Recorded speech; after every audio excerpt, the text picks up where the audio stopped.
a empezar directamente con esta conversación. Heiny, Bani, thank you very much for being with us. And whenever you want to start, it is a pleasure for us to have you here. Thank you. Thank you. Welcome, Heiny. Yes, it's with great pleasure that we welcome you, Heiny Srour. It's an honor for us to have you for this masterclass for this Seminario Público del Futuro at FICUNAM. I wanted to start with a brief biography in order to give our audience some context and background.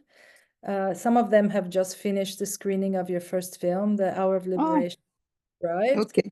From 1974. So, Heiny Srour, you were born in 1945 in Beirut, where you studied sociology at the French University of Beirut, and then left for France, where you continued your studies in social anthropology at the Sorbonne in Paris. It was at the time that you also took classes with the ethnographic filmmaker Jean Rouch, which then brought you also to your first film project about the armed struggle in the province of Dhofar, Oman, where you traveled with a small crew in order to film the militants there, many of whom were women and children. The film played at Critics Week at Cannes later. No, the film was selected. It was the first film of a woman from the third world to be selected at Cannes Film Festival.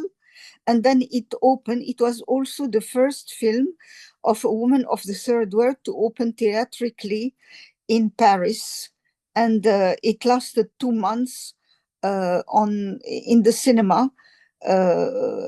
Quite extraordinary for a 62-minute film. I insisted that there will be no extra, not an addition to the film. So for people to go and see just 62 minutes instead of 2 hours or an hour and a half, and on a subject which was unheard of before, it was remarkable. Yes, yes. I mean, it's such a pioneering experience that I want to speak about some more. I would just finish this short to mention also the film you made a few years later, Layla and the Wolves, which has recently been restored and shown on its 40th anniversary. The FICUNAM will be screening as well this film. You made the short film, The Singing Sheikh, about the political folk singer Sheikh Imam Mohammed Ahmad Isa.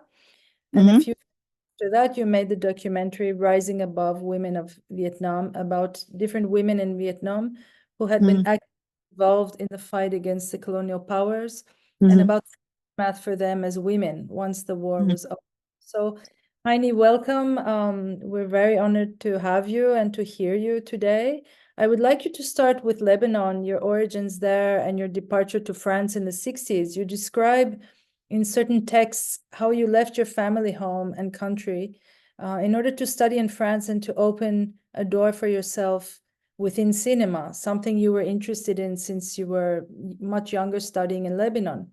Could you tell us a bit how this was for you at the time, during the 1960s, coming from the region, and especially as a woman, while anti-colonial movements were happening from Algeria to Congo to Vietnam, and how this affected the way you developed and conceived of your own work? I would like to say that in the first place, it was a struggle to refuse arranged marriages, and it was a struggle to come to France because I was born in a traditional Jewish family. And they are quite conservative, although they would wear bikini and mini skirt. They are very conservative deep inside. And luckily, there were marriages with Catholic, Protestant, and Muslim. And it gave me, I became critical very early. Because what the French philosopher Blaise Pascal discovered in his mature years, I discovered at the age of 10, vérité au-delà des Pyrénées, erreur en deçà, which means what is true in Spain is wrong in France. And what was sacred in one part of the family was anathema in the other part of the family, and vice versa. And also what Spinoza discovered in his late years about the contradiction in the Jewish religion between the concept of a universal God and the fact that the Jews are the chosen people of God, which means that it's a tribal God at the end of the day. You cannot say I love all my people in the same way, but I prefer this one on this one. So that was a contradiction that I discovered at the age of 13, because at the age of 13 is the time of the bar mitzvah for Jewish men. And I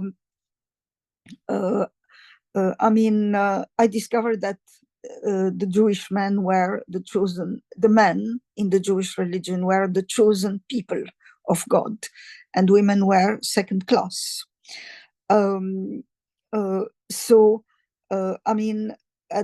the time of it was a very important time in my life, because I realized how how much women were second-class citizens in my religion, and in fact in all religions, around me. It was, in the Christian, Muslim part of the family, it wasn't all that different. Basically, at the age of 13, the Jewish boy becomes a man in the eye of God, and it's a time of great celebrations, and they receive gifts that you would give to a businessman. And it's a time for surprise party, and it was the time of the rock and roll. 1, 2, 3 o'clock, 4 o'clock rock.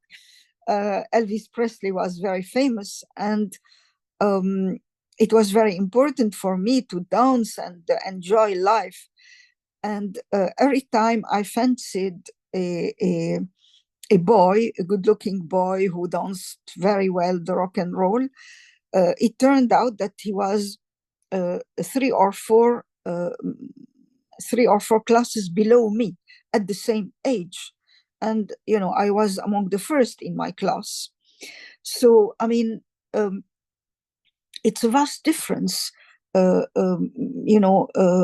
that age, you discover history, geography. I was absolutely dazzled by the gods of ancient Greece, Rome, Babylon, the pharaohs especially.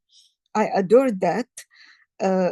Discovering also geography is like, coming out of a village and discovering the cosmos, the planet and the various countries.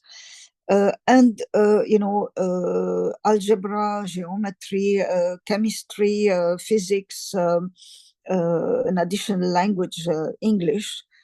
And these boys, knew nothing of that at all at the same age.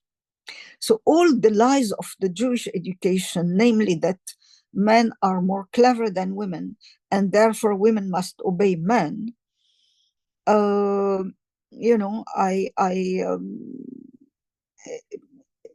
these lies, I discovered them.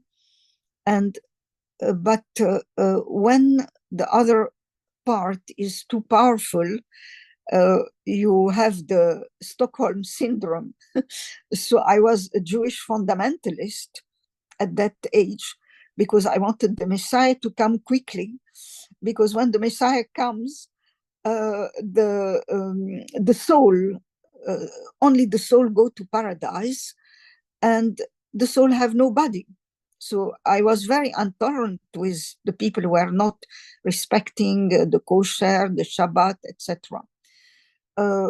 And so it was a time of soul searching for me, but quickly I discovered that the Messiah will never come, and I got attracted by scientific socialism. I don't say Marxism, because for me Engels is more relevant to me. I don't have the right to say that he's better. I haven't read The Capital of Marx. I haven't read all the work of Engels. But I read things which were mind-blowing for me and which helped me recover, my self-esteem as a woman.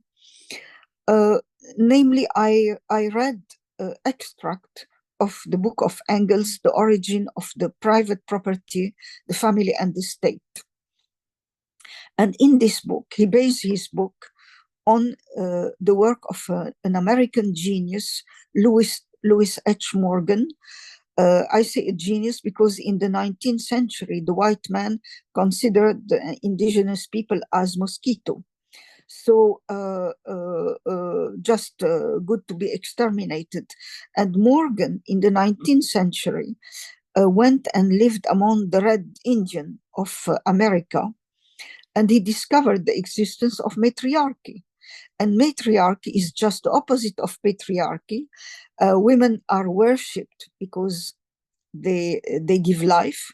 So each woman is a goddess, and they have the political power, the spiritual power, the property, the name, everything gets transmitted through women.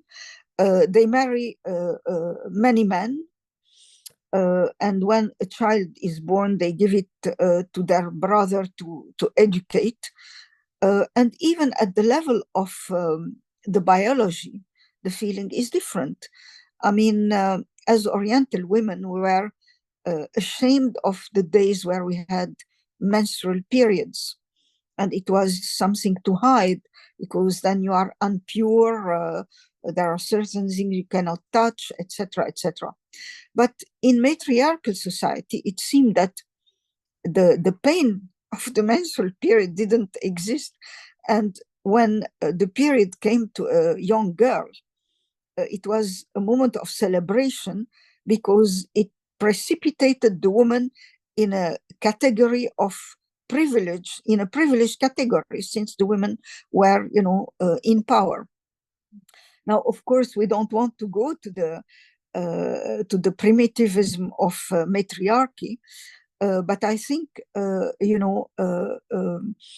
in today's patriarchy, we should always remember that it's women who it's thanks to women to the human race exist. Whether it's whether men are Macron or Einstein or Yahya Sinwar or Khomeini or whoever, they were born from a woman, and people should thank women to give to perpetuate the human race. And instead of that, their civil rights are taken, their economic rights are taken, and they get beaten up. They get in France, the homeland of Simone de Beauvoir, one woman dies every 3 days from domestic violence. In the United States, I was very surprised that every 16 hours a woman dies from domestic violence, because, I mean, women are armed in the United States. You see them, training on the pistol. So, I mean, really, it changed my perspective, and I started a women's movement in the early 60s, and I invited the boy of my class to attend and to discuss, women's issue, because I was very aware that that the Oriental man suffers, as the saying goes in Lebanon, the Arab man suffers from the jail where he locked the Arab woman. So I wanted to liberate women, who were the most oppressed, but also men, because patriarchy also oppressed men, and you see that in Layla and Wolves. But to come back to the hour of liberation, it's the feminism of the front which made me choose to make a film about this struggle.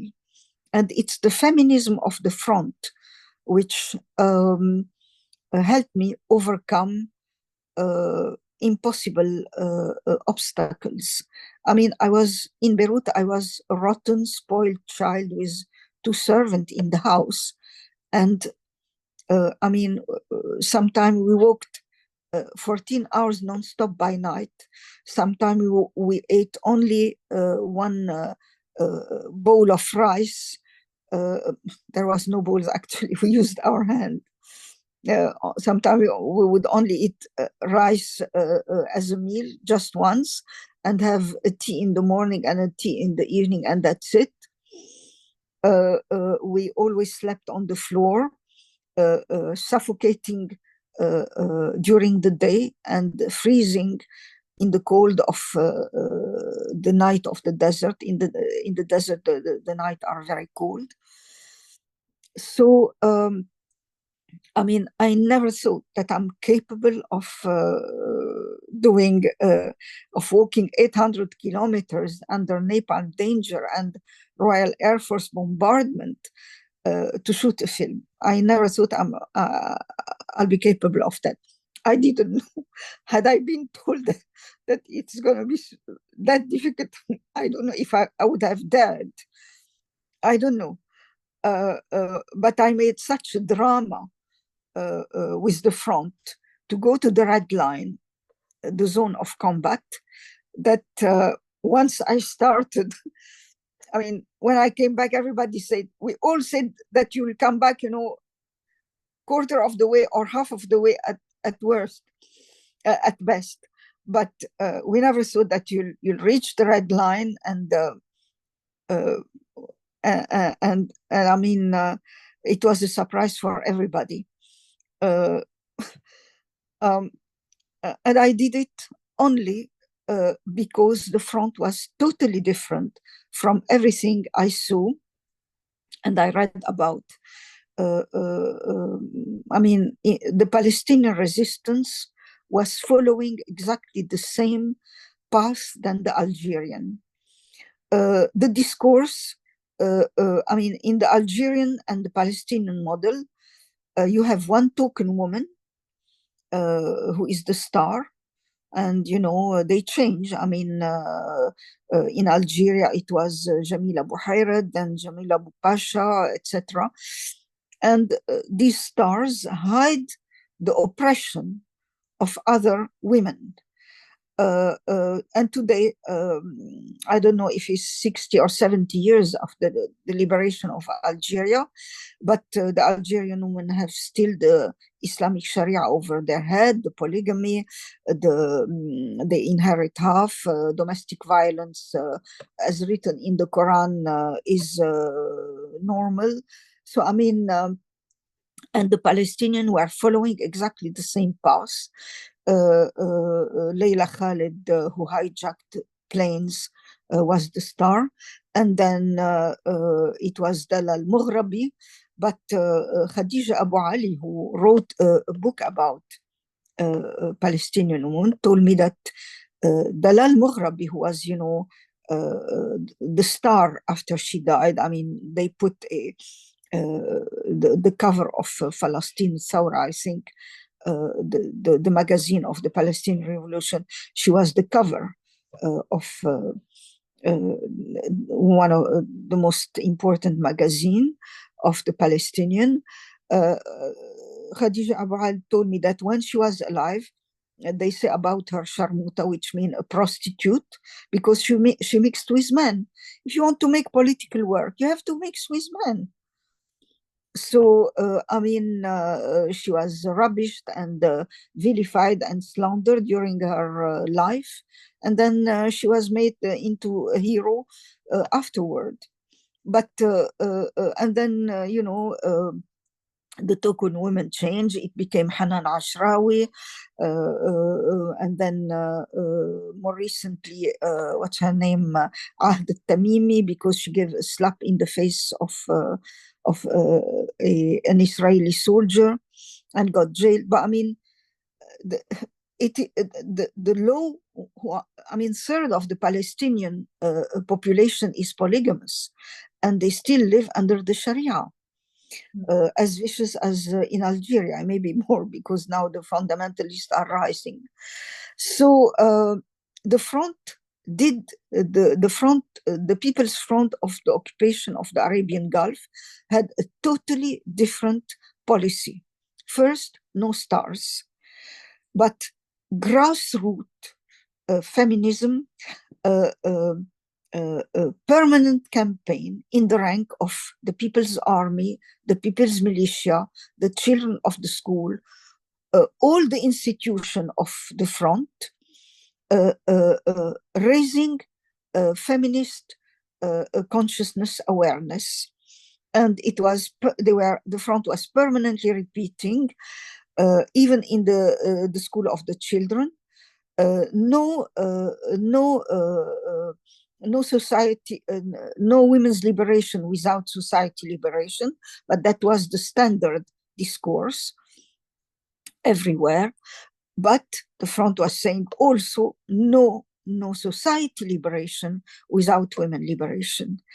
And one scene which is missing in the film, sadly, because the crew was exhausted and didn't want to stay 1 week longer. They were, the cameraman had lost 10 kilo, walking 800 kilometer and even more with a 10 kilo camera. And the sound man was carrying 12 kilo Nagra. So they were exhausted and shattered. But I wanted the children to replay the theater play that Leila Fakhro, we'll come back to Leila Fakhro, the director of the school. She's a visionary, and she invented a wonderful pedagogy, a very avant-garde and modern, more than modern, avant-garde pedagogy. As you see in the film, the children walk sometimes 400 kilometers under napalm danger and the Royal Air Force bombardment to reach the school. So the parent wouldn't leave the girl to go to the school, except if they are close to the school. So there was much more boy than girls, although you don't see the girls because they are shaved. They have shaved their head because of the comment on dit les poux, because of the lice. There are a lot of women in the training camp, and there are a lot of girls that you don't recognize as girls because they shave their hair so short, unlike Vietnam, which is a country full of water.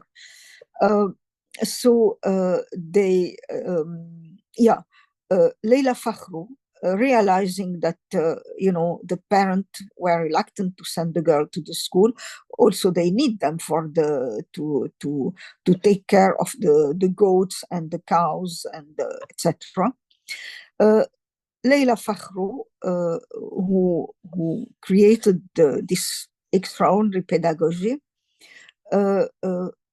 used, instead of lecturing them, no women liberation without society liberation, and no society liberation without women liberation.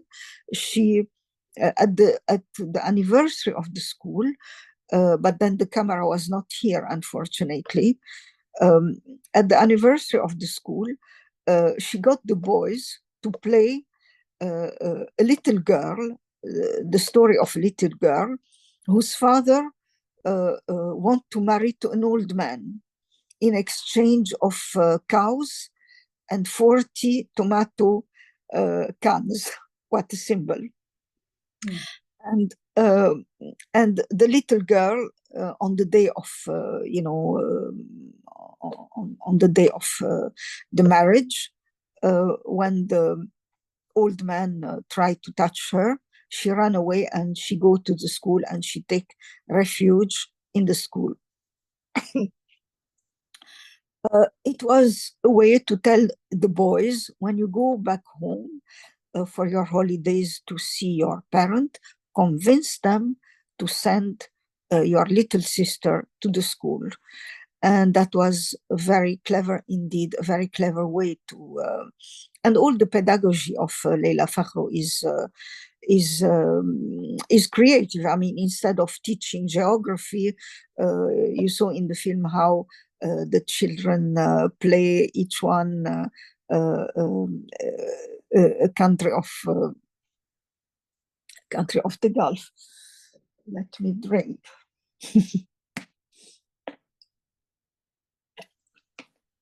So yeah, I mean,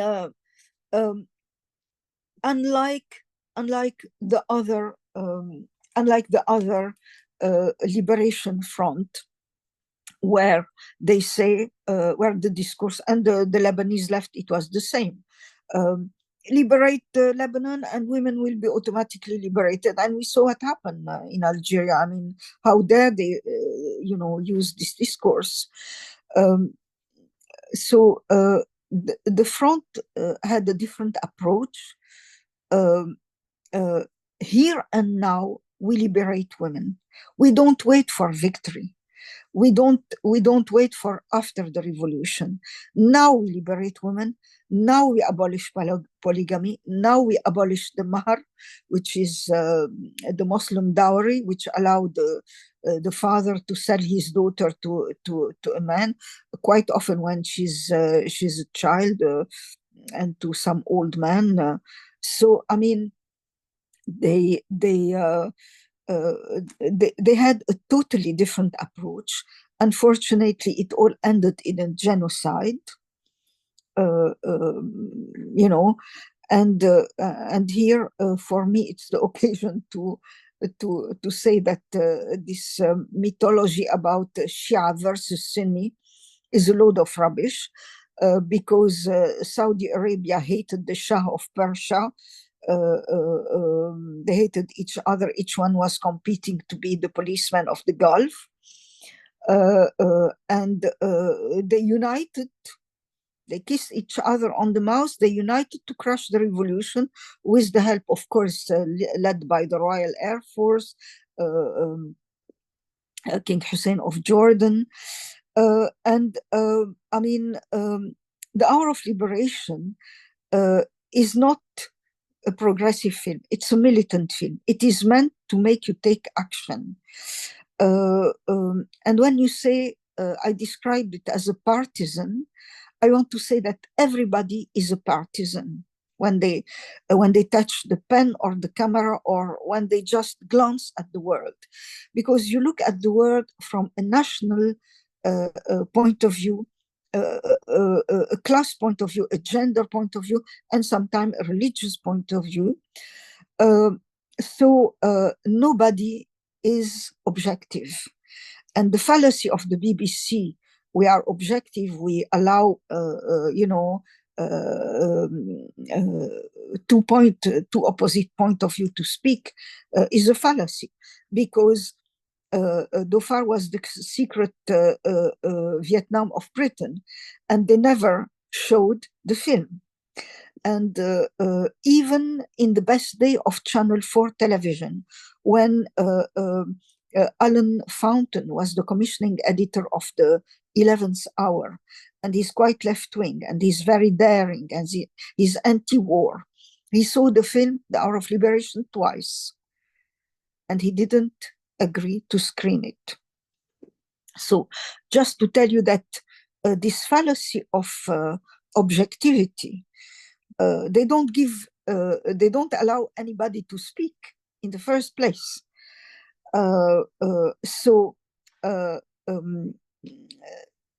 Concerning what is a militant film, a militant film is here to make you take action, and it had an impact. First of all, it raised a lot of money, Dutch mark, francs, dollar, French francs, dollar, etc., sterling pound for the front.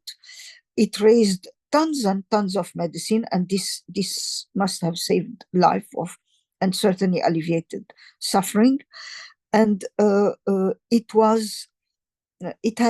had an impact on reality because,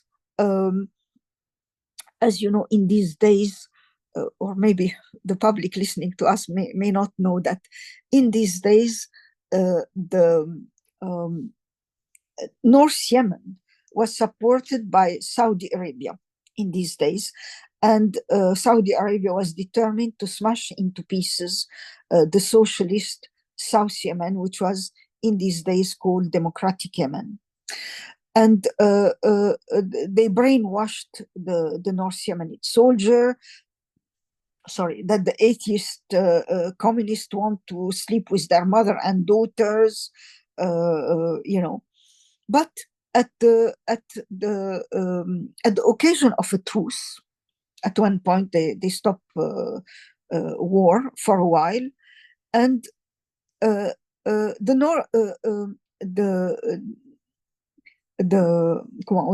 Minister of Culture of Democratic Yemen, who was a communist actually, sent the Hour of Liberation and a projector to his soldier. Now, the North Yemeni soldiers were bored. They crossed the frontier and they came and watched the film. And after that, they refused to shoot at their South Yemeni brother. They refused to shoot on the soldier of Democratic Yemen because they discovered the lie. Yes, the girls of the revolution are not veiled. Yes, you see their legs up to the knees, but it is to fight injustice, and themselves were suffering so much from injustice. I mean, in the Arab world, everybody is anti-imperialist, but the answer vary. For the Islamists, go back to Islam. For the anti-imperialist, from Arab nationalist to Marxist, passing by the basis, the answer is to modernize your country. So the North Yemeni soldiers were risking not only to be killed, to be shot by court-martial. When you disobey the order, you might be shot by your army. But also, they were losing their jobs. And you have to know that for these poverty-stricken men, the only job opportunity was more often than not the army. So they sacrificed a lot for their principle by refusing to shoot at their Yemeni brother of South Yemen, Democratic Yemen. And also, I mean, Mu'nis Abdallah is an Egyptian who was half Danish, half Danish, half Egyptian, and he wanted to go back to Egypt. And when he saw the film, when the film opened in Paris in 1974, he told me, I changed my mind and I stayed in Paris. And then he became a filmmaker. With his brother also, Samir Abdallah, who made also very good films. Mu'nis told me that going back to Egypt meant making the military service. And he just learned that Hosni Mubarak, then president, had joined the coalition of Saudi Arabia, Jordan, Iran, Persia, Shah of Persia, and the Royal Air Force to crush the revolution. And he said, I was not prepared to kill the Dauphin, so I stayed in France, and it changed his life. There is another thing I'm very proud of, is that in the mid-70s, the Iranian of the diaspora approached me and bought a copy, and they made an Iranian dub. and this Iranian dub was shown to Khomeini, and it was shown apparently for 3 months everywhere in Iran, from Tehran to Isfahan to Arabistan. Everywhere it was shown, according to the human right the Iranian human rights activist. And they showed it to Khomeini, who by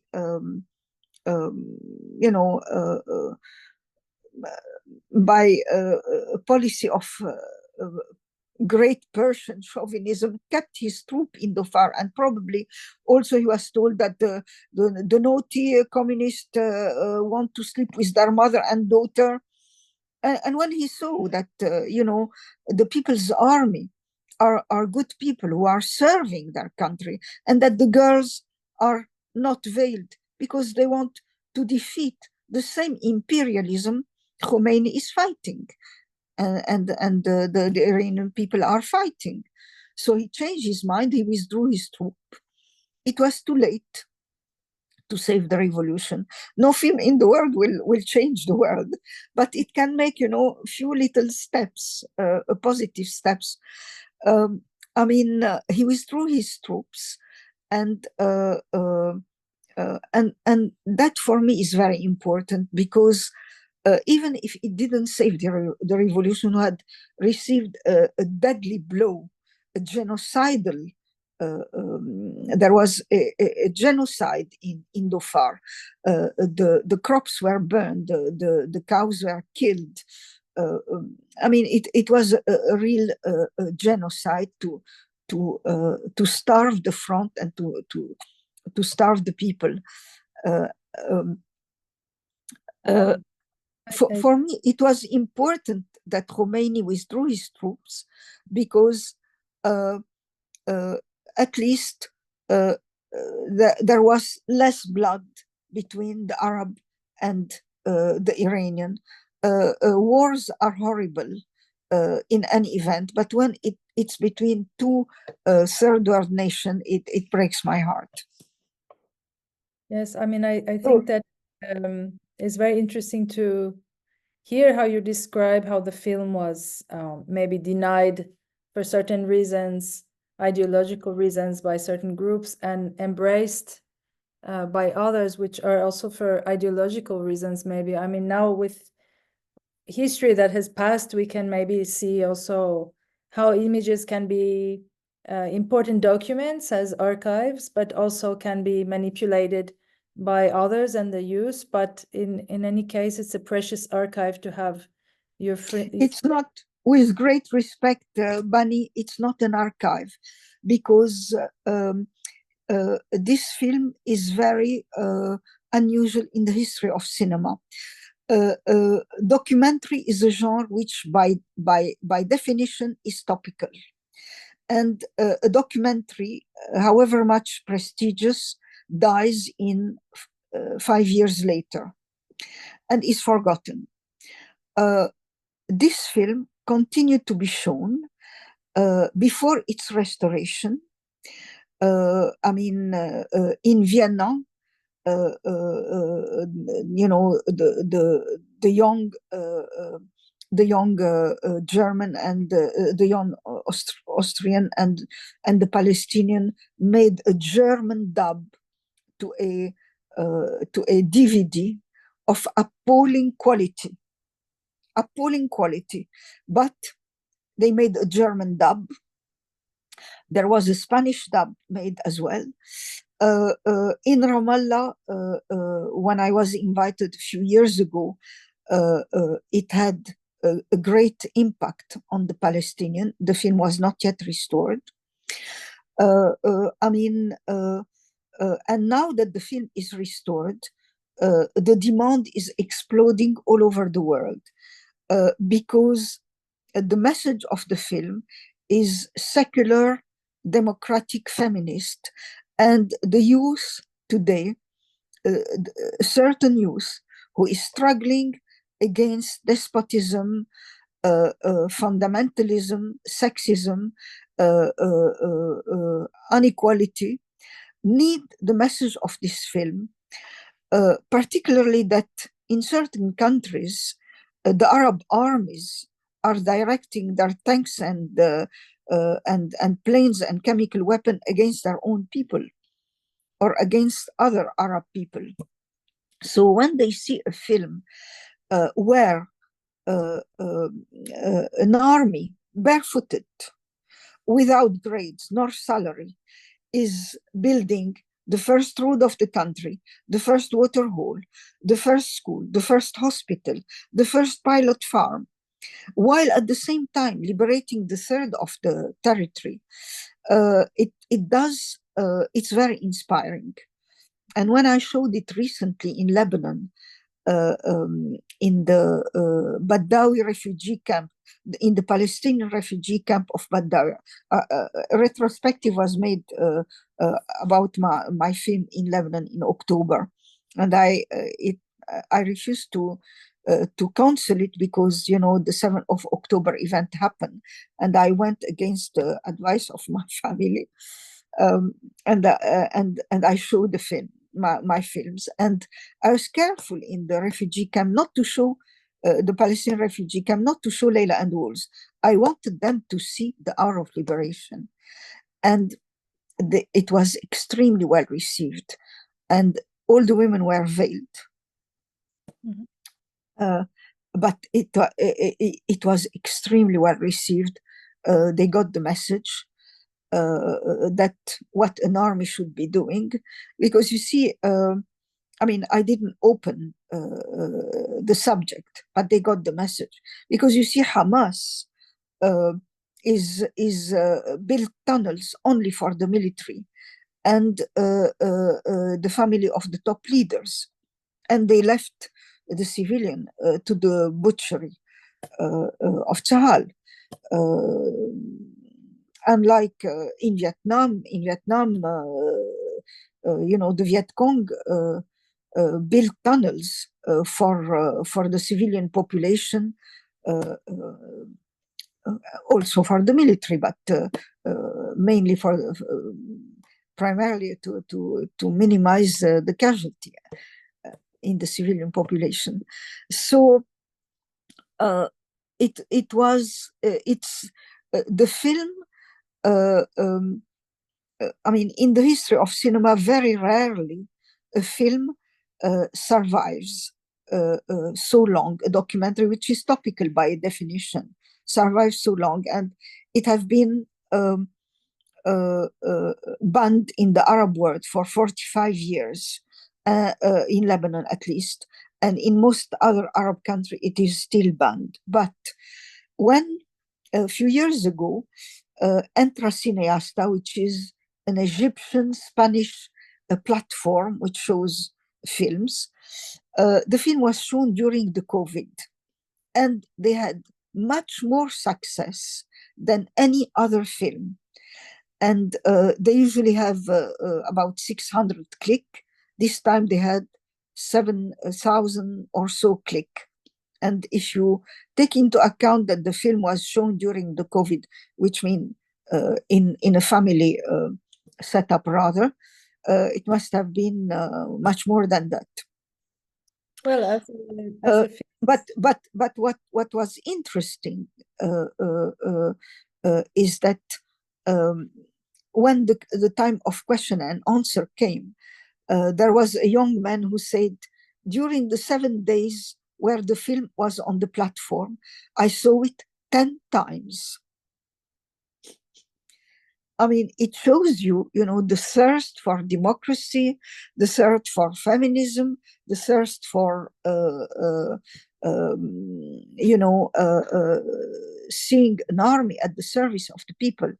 And when the Tunisian Cinematheque recently invited me to make a retrospective of my film, I was very pleased that in Sfax, which is a provincial town in Tunisia where the fundamentalism are rising, a young man, not a young woman, took the initiative to make a cine club called Cine Club Heiny Srour to show my film and other feminist films. When I conquer men to our cause, it makes me very happy. So the film is not an archive. It is affecting. It continued to impact the reality and to change people's minds about their outlook to the world, and that makes me very happy. Yes, of course. I mean, my use of the word archive is speaking of memory, which Okay. Sorry, I withdraw. No, archive not as a dead. Exactly, it's archive is not a dead entity, and I think there's many films from the time, also Chris Marker's films or the group Medvedkin, or films that are revisited often in terms of the current situation. And I think that the use of images within feminist militancy has changed quite a bit with the Rojava guerrillas, the Kurdish guerrillas, and in Iran with the women who have been very involved, of course, for 100 years in changes, but the Rojava experience is very avant-garde, and the PKK is also very avant-garde concerning women. Unfortunately, I wanted, since we have such little time, if you could speak a little bit about, maybe you spoke about the reception of the film, but maybe about that time in the 70s, living in France and there was other women making work as well. If there were other women from the third world countries like Sarah Mardoror or Jocelyn. I mean, I took part in founding many a union of women filmmakers, and none of them survived, because basically you need a national organizer and you need a budget to make to make this structure survive, and nothing worked. I took part in the creation of many structure of that sort. Nothing worked. Since we have only 10 minutes left, I suppose, for to speak about Leila and the Wolves, would you rather speak of Leila and the Wolves? I think it's such a beautiful and particular film. I wanted to underline I'm not sure if the audience has watched yet, but so we won't say too much, but I want to underline this complex structure, the weaving, which is also a weaving of stories and flashes of memory. And of course you use archival images as well to make this sort of choral collective women's film about revolution. And when I say women's film, it's because it's from their point of view and their position, and they are the protagonists. And the fact that there's not one protagonist, or as you say, a token woman maybe that becomes like a symbol of revolt, but the revolt is within the women. And I appreciate how you, in the film, it's not just the fight, the struggle against the colonial powers, but within the families as well, which is parallel throughout the whole film.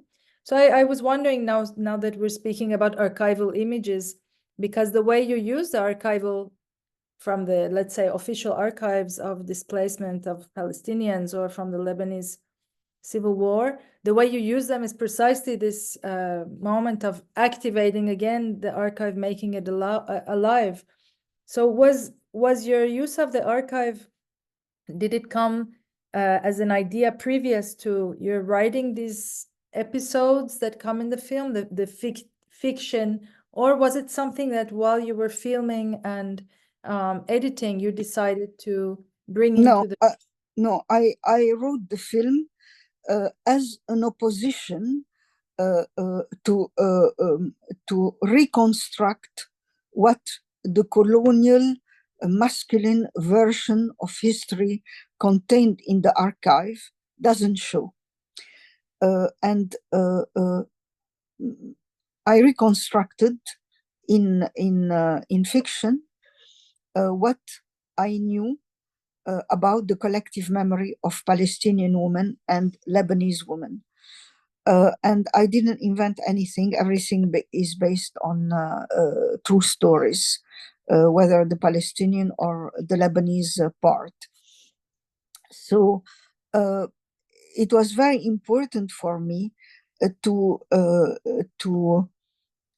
unveil what the archives are hiding. They never show women, or very rarely, almost never. And it was essential to revisit history from a woman's point of view. And in the history of cinema, you have films made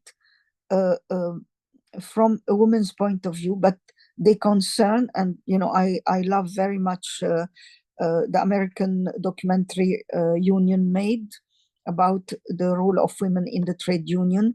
I love very much, and I used to show them to my student actually, the film Rosie the Riveter, about the role of the American woman when the GIs were at war during Second World War.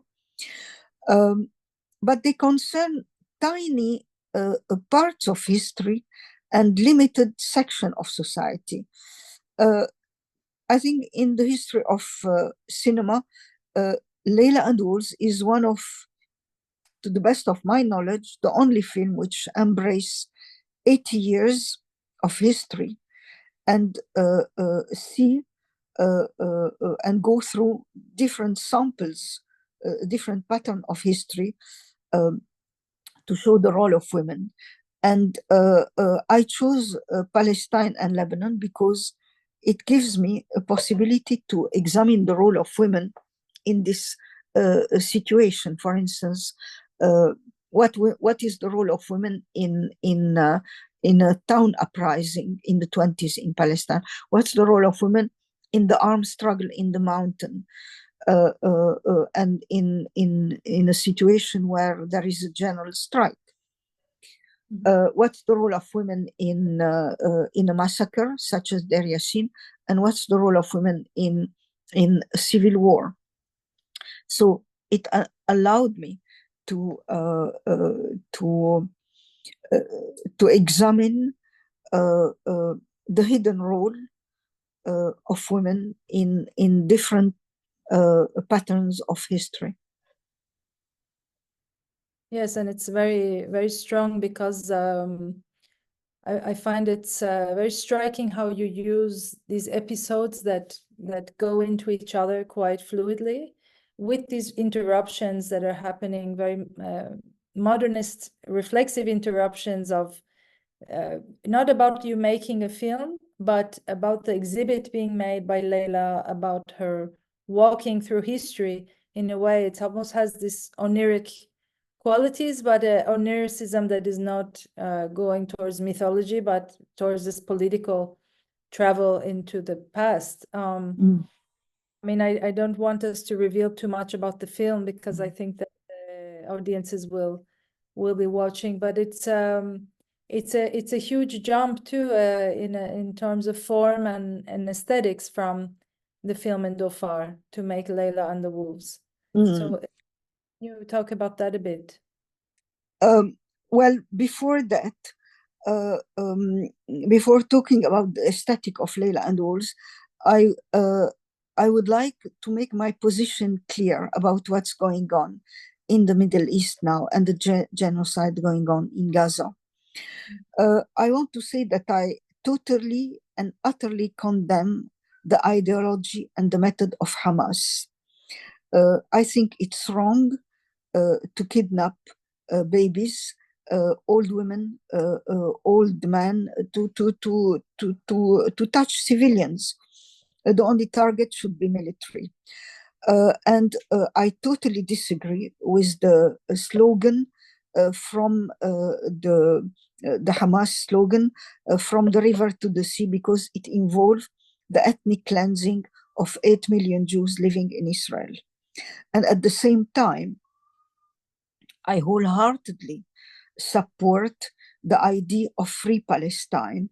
And for me, free Palestine in a two-state solution is a Palestine which is a truly sovereign state, with its own currency. It's not the case today. They are forced to use the shekel, the Israeli currency, which is its own airport. Today they have to go, in order to go to Ramallah, you have to go through Ben Gurion. Their own water. Anytime they discover water, the settler jump and take the water of the Palestinian.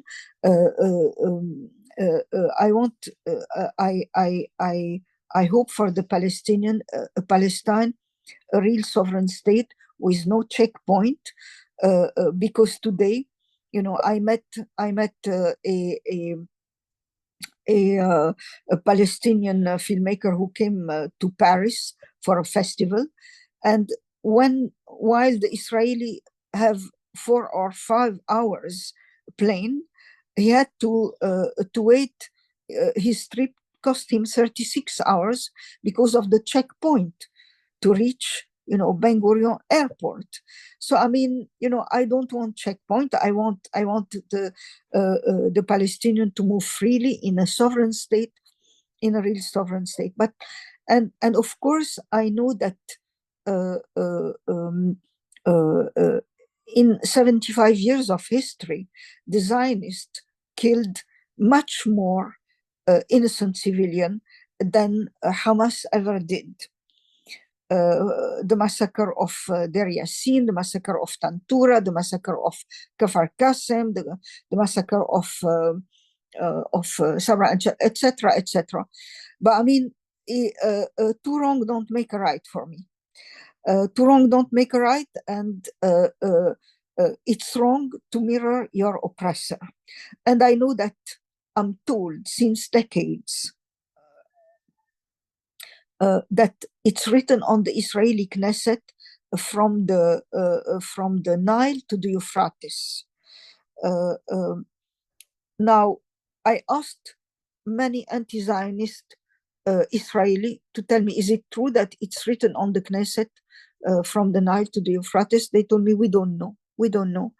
So if it's true, it would be, I cannot say yes or no if it's true.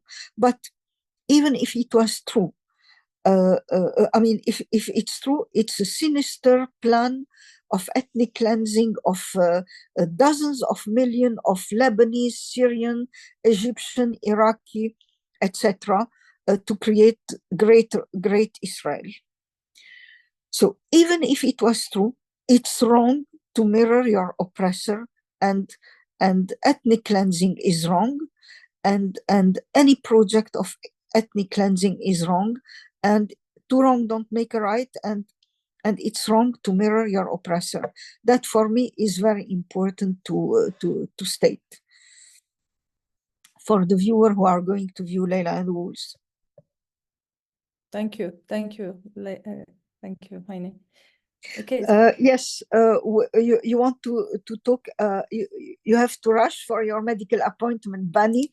Give me your question, and I will continue the talk with Paula. Yeah, with Paula.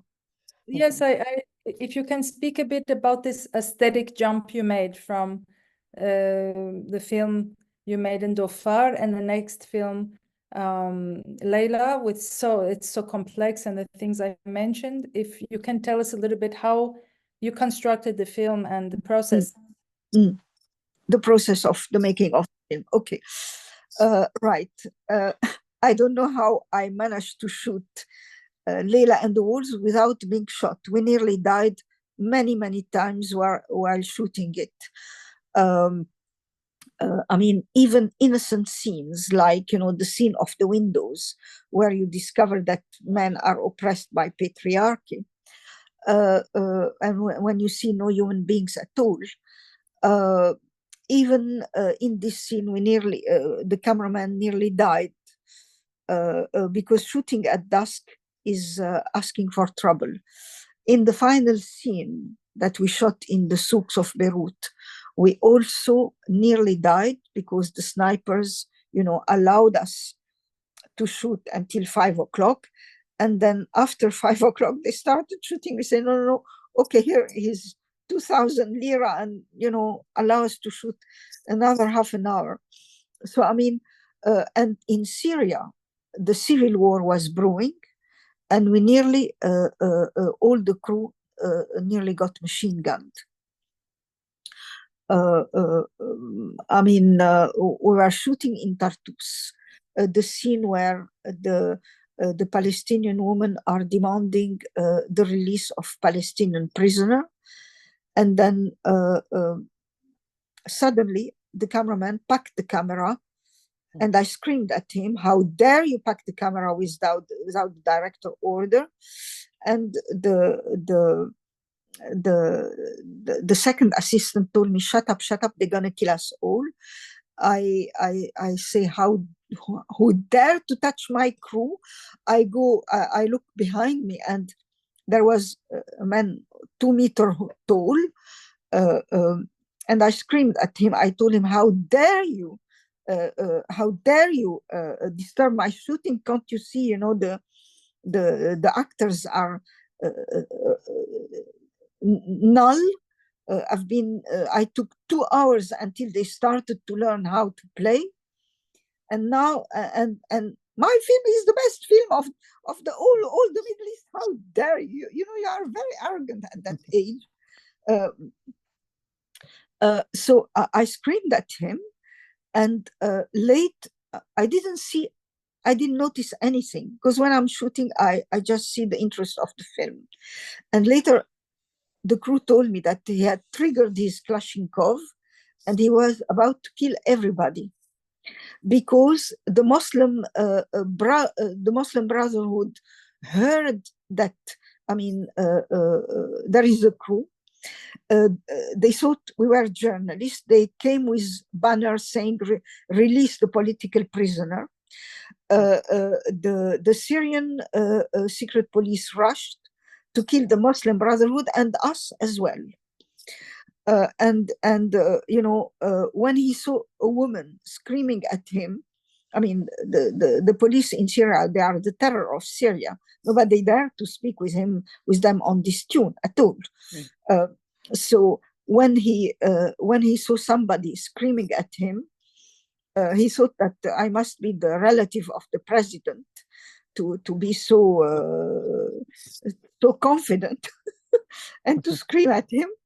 And he lowered his machine gun, and I saved the crew by being very focused on the interest of the film. But I mean, we also nearly got shot, you know, when we shot, you know, these white villages in Syria. Also, there was, you know, fire. I mean, the Syrian war was brewing, and soon after we left, there was the massacre of Hama, where thousands of people died. So, I mean, it was a very difficult thing for a woman. I mean, documentary, in the situation of a documentary, the war help you make a better film.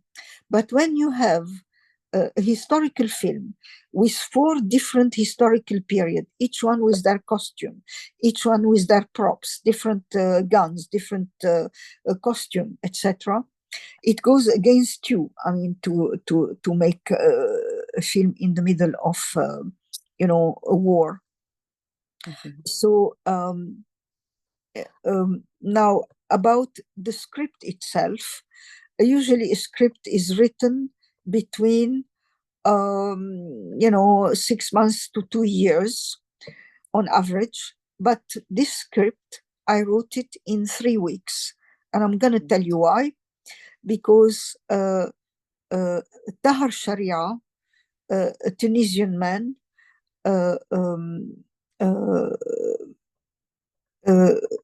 who is the father of really the new Arab cinema, which emerged after the War of June, and the father of African cinema, Tahar Sharia, rang me and screamed at me. Now, I must say first that Tahar Sharia, it's thanks to him that I could complete the Hour of Liberation. Because although I gathered donation from Yemenite worker, student, etc.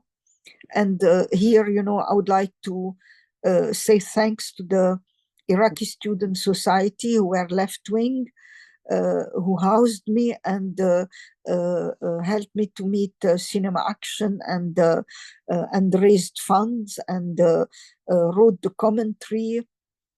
My ex-husband Samir Ramadani wrote the commentary, and they raised funds and they helped me a lot to make the film. Although the Iraqi Student Society were so helpful, it was not enough, because the film would have never been finished without a completion grant from Tahar Sharia when he was at l'Agence de coopération culturelle et technique, which is regroup 33 French-speaking countries. Now, I want to say that he risked his job because he was just released from jail by Bourguiba. And I need to say why Bourguiba put him 6 months in jail. Tahar Sharia founded Carthage Film Festival, and he was quite balanced in the selection. One North Vietnamese film, one South Vietnamese film. He was very balanced, but he campaigned for Tunisia to have its own lab, and that went against the interest of the French film industry. And it was important to have a local lab, because during the war of Algeria, the unit of the Liberation Front of Algeria would shoot films. They would send them to France. They would return them burned. You have secret police in the labs. I mean, it's a sensitive industry. So he campaigned for Tunisia to have its own lab. And what sent him to jail is that he made a decree where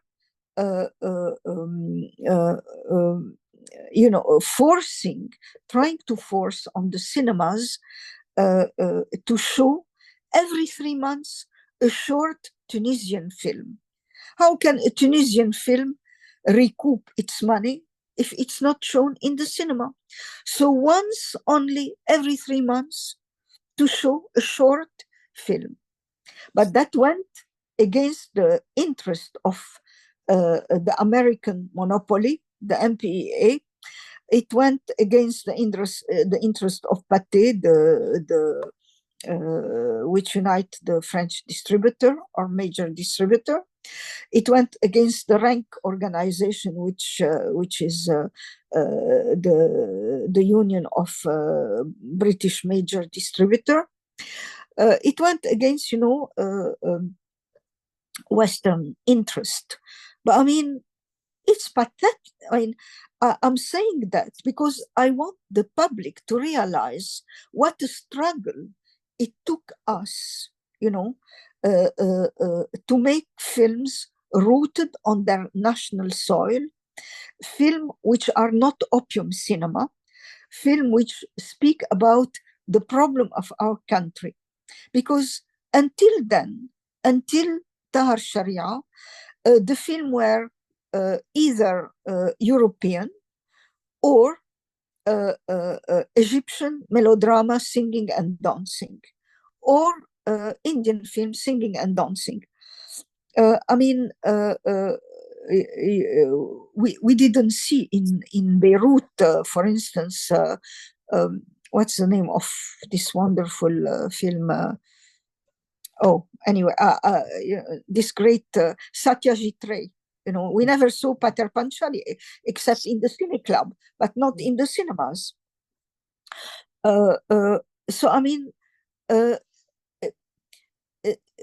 our generation, the generation which appeared after the War of June and wanted to speak about our problems, is a heroic generation, because it's like writing a book without knowing if you'll have a publisher, and without knowing if a library or a bookshop is going to sell, if you have a bookshop to sell the actual book. So, I mean, we took a lot of risk, and Tahar Sharia is our father. He really risked his job. He was telling me in private, you know, l'agence de coopération is a neo-colonial structure. So he went really over the ideological ceiling, and he told me to get the grant of l'agence de coopération culturelle et technique. He told me to change the name. We gave the name an anthropological name. We gave the film an anthropological name. He told me what to write. He dictated to me what to write. He told me exactly what to do with the lab, with this organization, in order to get the grant. And I told him, but I mean, you are just out of jail and you have two young children to feed. What happens if they discover? He said, I'll tell them she lied to me. But I mean, he was risking his job all the time to help us. So when he rang me, I was in London, stuck, because Beirut airport closed, and I had survival problem. I had to learn English, I had to teach, I had, you know, survival problems. And he screamed at me in a humiliating way, I have to say. He said, what's that? You are sleeping on your laurel. Soon it will be 10 years you haven't made a film. What's that? And in 3 weeks, the competition of scenario is closing. And he thought that I will make a script for the next edition. But I felt so humiliated that I wrote the script in 3 weeks, day and night. You know, I don't think I slept much. And I didn't know how to write the script. I rang Rida Al-Bahi, the Tunisian filmmaker, and I asked him, how do you write the script? I've never been to a film school like you.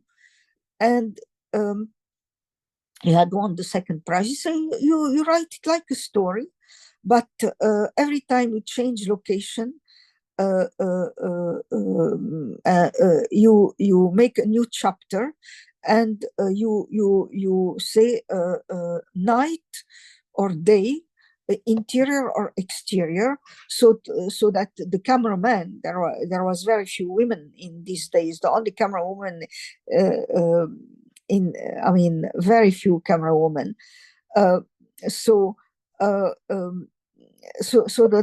the cameraman knows, you know, what light to bring, because the light of the exterior are different from the light of the interior, and the light of the night are different from the light of the day.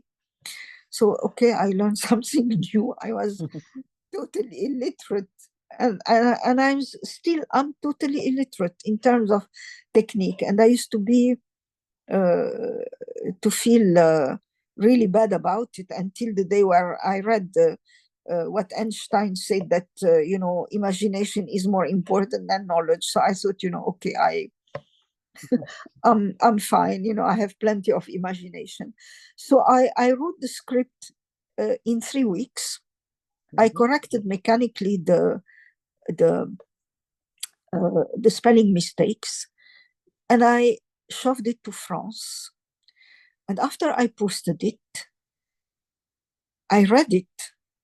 I read what I wrote, and I was horrified, because there is visual leitmotif of veiled women on the beach throughout the film. And Lebanon, I thought everybody is going to think that I'm a liar, because Lebanon in these days was the country of miniskirt and bikini. So I thought they're going to say she's crazy and she's a liar. It went against the historical truth. And well, what happened is that Tahar Sharia read the script.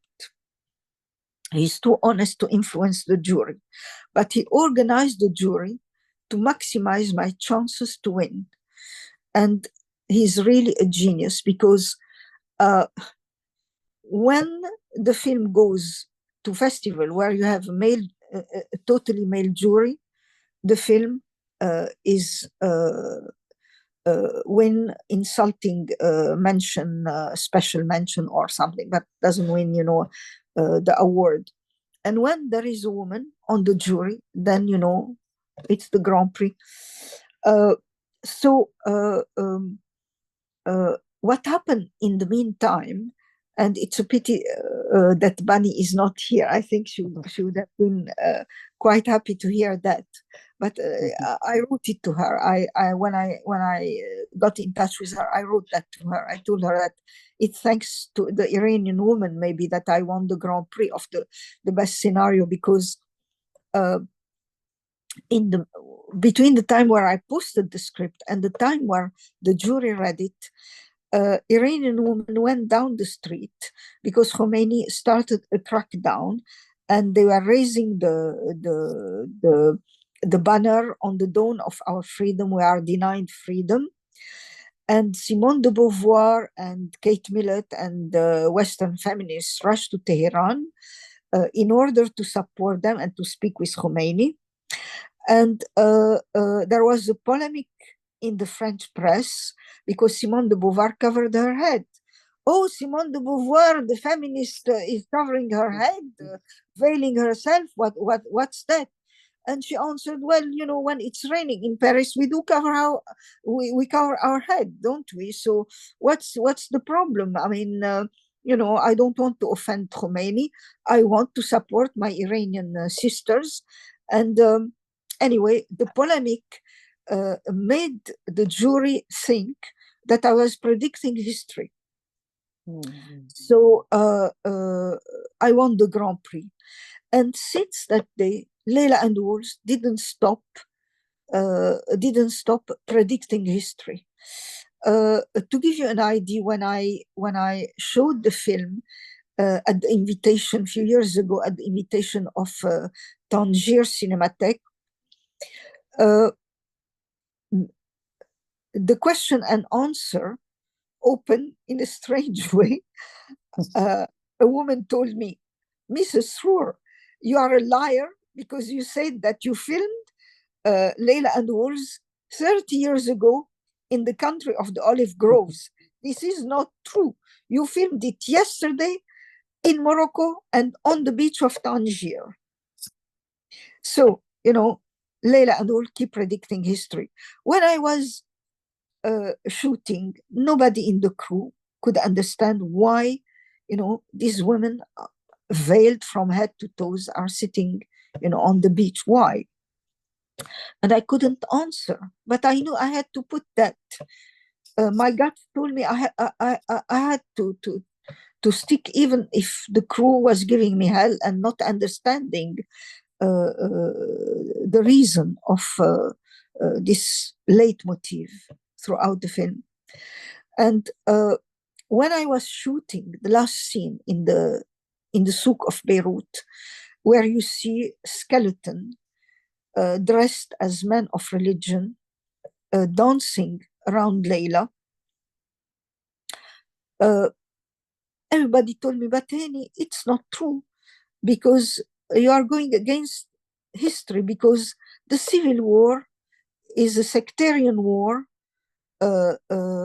between Christian Maronite and Sunni Muslim to dominate Lebanon.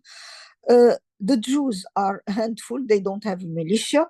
The Druze don't have a militia. They are not involved in the war. The Shia don't have a militia. They're not involved in the war. And soon after I finished the shooting, 6 months later, the Israeli army with Star of David on their tanks and planes entered in the name of the Jewish religion. And soon after, there was the war of the mountain between the Druze and the Christian Maronite. So the Druze got involved.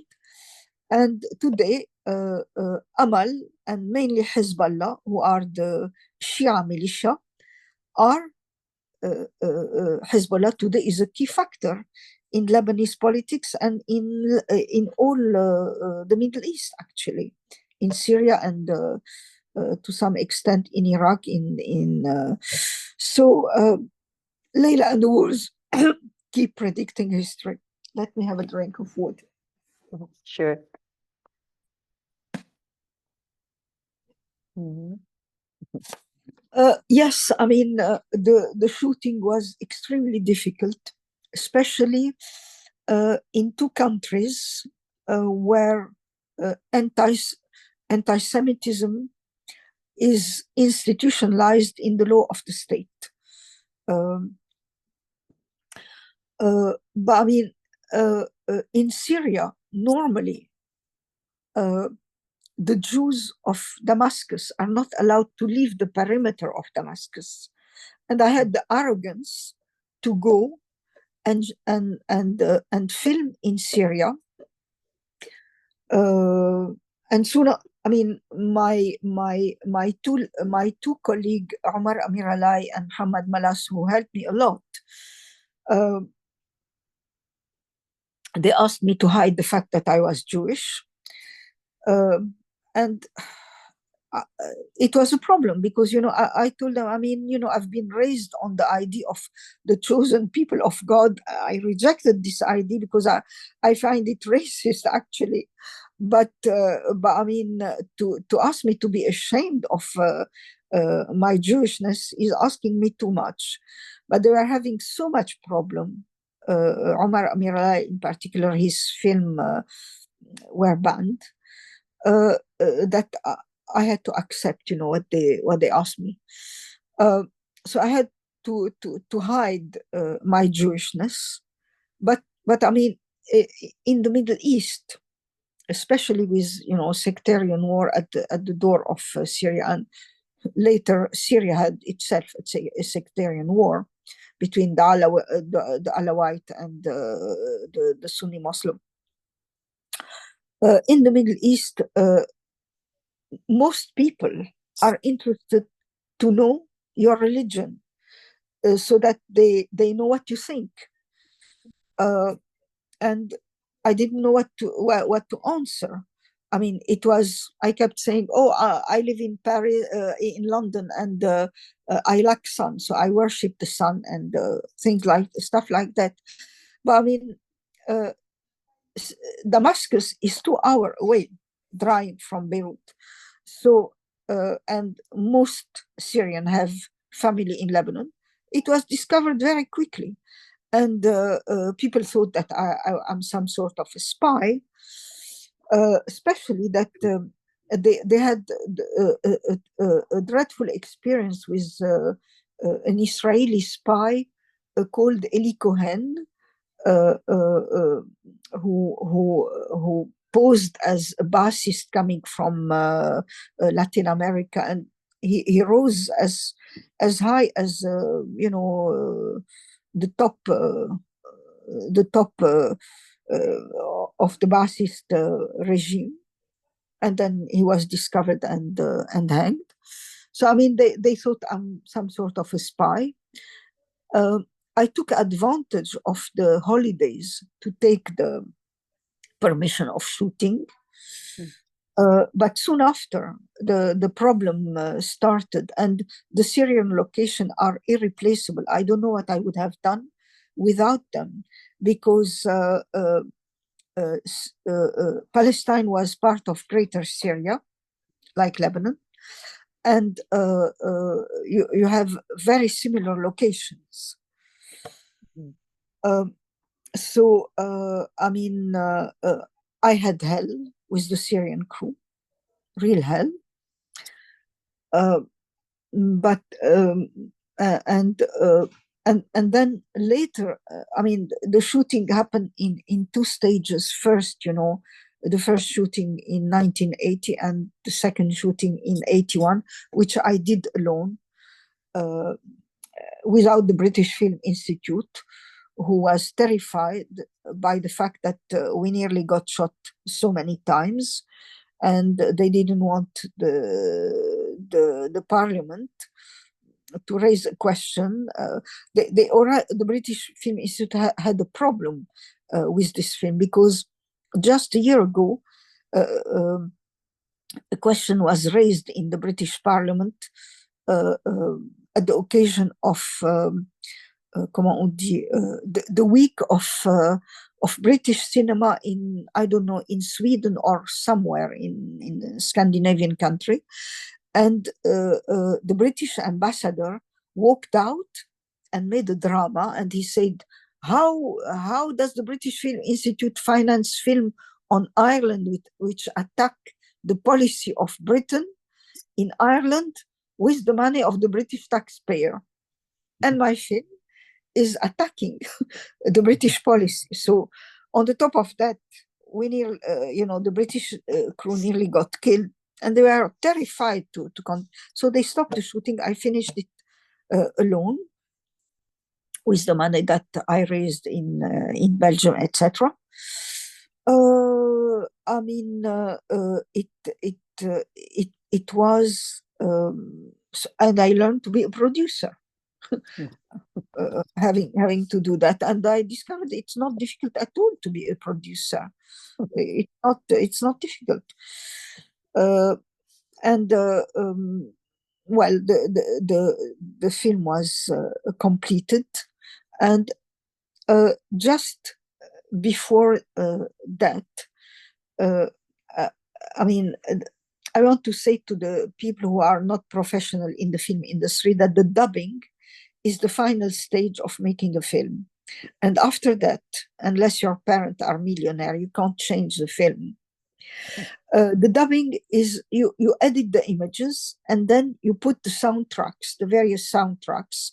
In my film, there was something like 2022, I forgot. And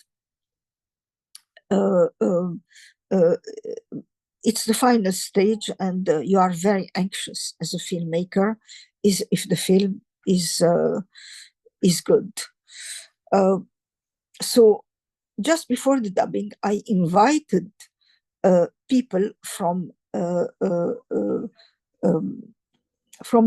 Middle East, from Britain, British, Lebanese, Palestinian, Israeli, who didn't know each other, and they were involved in the conflict, except the British, for whom it was a very distant memory, British imperialism. Oh, you are back from your medical appointment. Okay, lovely. So I mean, I showed the film before dubbing it to all these people, and the second day they woke me up at 6 o'clock, and everybody said, Heiny, please, the film is wonderful, but cut this scene. The film is wonderful, cut this scene. And had I listened to everybody, there would be no film. And I realized that I have managed to offend everybody involved in the Middle East, and that I'm very proud of, because the duty of a filmmaker is to stand high and see far, and denounce the absurdity of wars. And what's going on in the Middle East is very absurd. The Israeli peace movement, Shalom Achshav, some 20 years ago, calculated that with the money spent on crushing the Palestinian and Arab-Israeli wars, today, every Palestinian and every Israeli would be able to have his villa, his car, and the swimming pool, which is very important, bearing in mind that the Palestinians don't have water. Who can live without water? So that was 20 years ago. But if they were to calculate today, with all the money spent in 8 years of war in Gaza, I guarantee that the villa will be golden plated, and that the top of the water will be with diamond. I mean, the money wasted on wars in the Middle East is so absurd, and for the butchery which is happening today in Gaza, genocide is a more proper word. I mean, with this genocide going on, it could have been avoided by Israel respecting the agreement that they signed, the Oslo Agreement of two states. It could have been avoided, but Israel and Hamas as well sabotaged it. They were against the success. I mean, first of all, Yitzhak Rabin, who signed the agreement and who said enough widow, enough orphan. When he signed the agreement, he's absolutely right. He was killed by an Israeli extremist. And then after that, you had right-wing government, and Netanyahu sabotaged the two states and kept going against the Oslo Agreement by building colonies in the West Bank, which means that today 9% of the historical Palestine is left only Bantustan, without water. And under the high surveillance of Israel, the phone, the internet, etc., and a lot of checkpoints. Mm-hmm. No freedom of movement. No. What I was going to say is, well, I'm super happy, Bani, that you came back. I think I want to pull two small threads. First, to really thank you for this analysis and this view of the current political situation and the absurd and everything that you've mentioned, attaching the process of Leila and how you became a writer and a producer, and this idea of the necessity that a point of this idea, and I think is something amazing to share, because you mentioned Leila was like a film full of predictions. And I think it's not a prediction, it's a visionary way of things that is linked to this idea of stand high, observing and thinking and questioning. And I think that is something that I really appreciate and we feel like super happy and privileged of having this opportunity of listening to it. Thanks for that. And thanks for the idea of the filmmaker. Yes. Don't worry if you don't go to a film school. Just listen to your guts and express yourself and be honest with yourself, and don't fear the fact that you will not be understood when you are shooting, because if you are predicting history, you'll have hell on a shoot. Thank you, Heiny.